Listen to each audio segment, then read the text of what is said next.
नमस्कार. आता मी आलो हॉटेलला, आलो होते चाय पिऊ.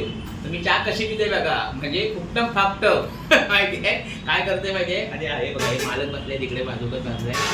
आणि मी काय करतोय, चाय प्यायची असतात ना, तर आता हल्ली लग्नात ना पोरगी भेटत नाही बघा पोरासनी. तर मी काय करतोय, माझ्या व्हॉट्सअपवर ना एखाद्या पोराला पोरगीचे फोटो पाठवते आणि सांगते ही बघ रे, चेक कर रे.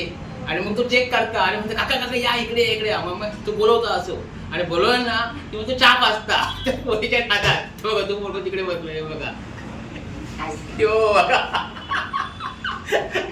तर अशी गत आहे. त्याका पोरगीचा फोटो दाखवलाय, तो खुश झालो. म्हणजे काका चहा पिऊ घ्या. मग तो इकडेच आहे आपला आहे ऑर्डर. आणि मग अरे मस्तपैकी चहा प्यायलो आहे. तो दाखवतोय खायचं हॉटेल आहे का थोड्या वेळात.